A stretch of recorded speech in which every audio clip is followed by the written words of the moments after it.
Some things in life are just not meant to be. The plant that withers and dies no matter how well you care for it. The first date that you just can't strike up a rapport with no matter how much booze is involved. The family that you try to join by sneaking into their house in the middle of the night only to get discovered and they just won't stop screaming.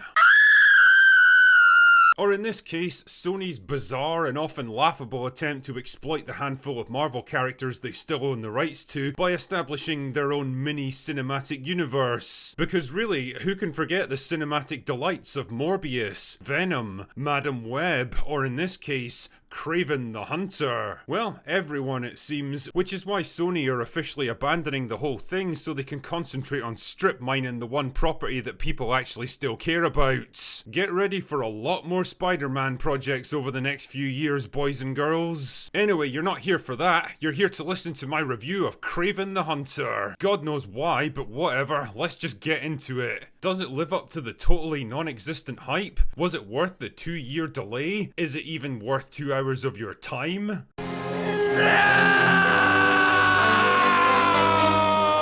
You know how the studio released the first 8 minutes of the movie a couple of weeks back in a desperate attempt to drum up some kind of interest? You know how some of the top comments were, "Man, I hope this doesn't turn out to be the best 8 minutes of the film"? Well, I'm pleased to say that they absolutely are. Kraven the Hunter is something that I'd struggle to even call a movie because it's less of a structured narrative with a beginning, middle and end, and more like a bunch of disjointed scenes and action sequences thrown together into a blender and spat out the other sides. Actions and events have almost nothing in common with their consequences. Characters talk at each other like they're having completely different conversations. The antagonist is one of the weakest and most ludicrous villains I've seen in any movie ever. The acting is atrocious, the effects are laughable, and there's an almost palpable air of indifference to the entire movie. It feels like a film made out of obligation, purely to retain the character or to fill a release slot instead of something that anyone gave a shit about. In short, it's about the same quality level as Madam Web, but whereas Madam Web at least gave us some funny memes and Sydney Sweeney, Kraven is just weirdly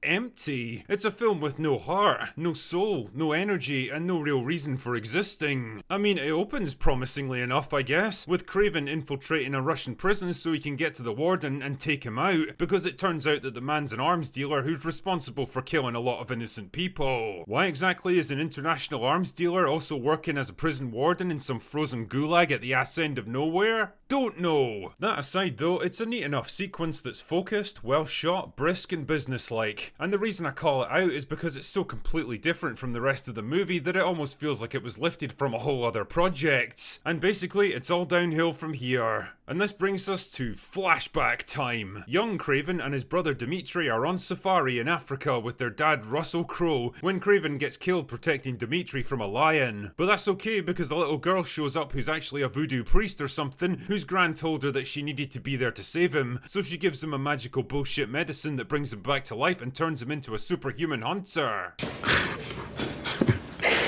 Really?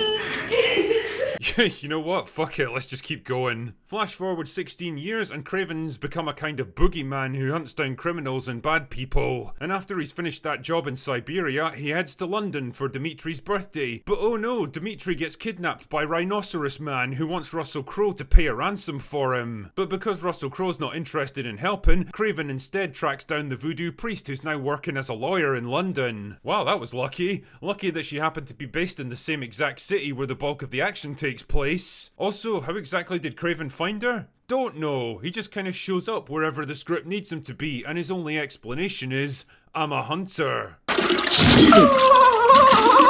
Anyway, so that's your setup. Kraven wants his brother back and Rhinoceros Man wants him dead, so he uses a superhuman assassin to hunt him down. But that's okay because the voodoo priest shoots him in the head with a fucking crossbow, and then Rhinoceros Man turns into an actual rhinoceros so that he can have a fist fight with Kraven. And even though his skin's supposed to be so impenetrable that even gunshots don't do anything to him, Kraven stabs him in the stomach anyway, and then he gets run over by a bunch of buffalo and dies. Then Kraven figures out that Russell Crowe actually engineered the whole thing, which makes no sense because he almost died and lost both of his sons multiple times, but let's not think about that. Then he makes a bear kill him and that's it, that's the film over. Fuck me, what was the point in any of that? Like, genuinely, I got to the end of the movie and my first thought was, what did we even accomplish here? Kraven's still a hunter like he was before, and his father's criminal empire is still standing like it was before. The only thing that's changed is who's in charge of it now. For a movie that's well over 2 hours long, it's amazing how little actually happens in Kraven. The plot is simple to the point of being almost non-existent. His brother gets kidnapped and he has to get him back. That's it, that's all it is. Kraven just kind of teleports from place to place, following clues off screen and getting help whenever the writers can't think of any other way to move things forwards. Rhinoceros Man is given almost no development as an antagonist. I don't know who this guy really is, where he came from, what he cares about, what his connection to Kraven is, or anything else about him. And that's okay with me because pretty soon I didn't give a shit anyway. Calypso the Voodoo Priest is another non-character who has all the personality of a beige-coloured cinder block, and fuck me, the actress playing her couldn't give less of a shit if she tried. She's supposed to be some kind of vague love interest, but it never really goes anywhere, and she and Aaron Taylor-Johnson have what I can best describe as anti-chemistry. Whenever they're together, it's like watching two robots exchanging information, except they both think they're having two different conversations. Answers often have no connection to the questions that prompted them. One of them will just suddenly blurt out something that has nothing to do with what's being discussed, and it all just reinforces my suspicion that this film's been butchered with reshoots and rewrites.